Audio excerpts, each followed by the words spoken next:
Apat na individual ang naaresto habang tinatayang nasa 792 liters ng gasolina ang nasamsam sa makahiwalay na entrapment operations laban sa illegal na pagbebenta ng gasolina na sagawa ng Police Regional Office 5 sa probinsya ng Catanduanes. Sa bayan ng Viga, dakong alas 8:16 ng umaga, naaresto ang dalawang sospek na kinilalang sina alias Ana at Ed sa sinagawang operasyon ng pinagsanib na pwersa ng Provincial Intelligence Unit bilang lead unit at Viga MPS.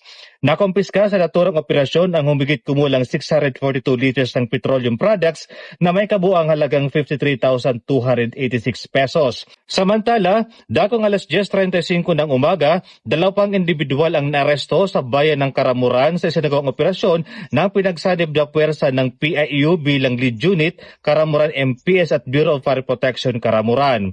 Nakumpiska mula sa mga sospek ang isang plastic bottle na naglalaman ng humigit kumulang 3.75 liters ng gasolina na ginamit bilang object of sale na may halagang 500 pesos, 3 bote na may tig 3 litro ng gasolina, isang drum container na naglalaman ng humigit kumulang 70 liters ng gasolina at 5 galon na naglalaman ng tinatayang tig 4 na litro ng gasolina.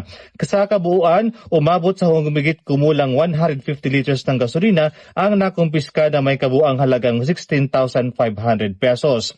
Lahat ng naarestong individual ay pinaalam ang kanilang mga karapatang konstitusyonal alinsunod sa Miranda Doctrine sa wikang kanilang naiintindihan. Sila ay dinala sa impili ng pulisya kasama ang mga nakumpiskang ebidensya para sa kakulang dokumentasyon at disposisyon.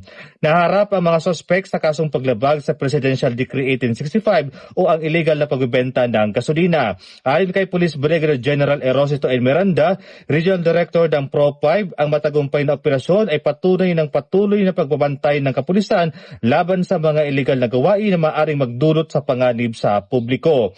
Muling tiniyak ng Pro-5 ang kanilang patuloy na pagsasagawa ng intelligence-driven at law enforcement operations sa ilalim ng PNP Focus Agenda upang mapanatili ang kaligtasan, kaayusan at kapayapaan sa rehiyon. Mula dito sa Bicol Region, ako po si Police Staff Sergeant Mark Culito P. Lubindino Jr. Nag-uulat para sa Police News Network at ito ang bagong PNP para sa bagong Pilipinas, serbisyong mabilis, tapat at nararamdaman.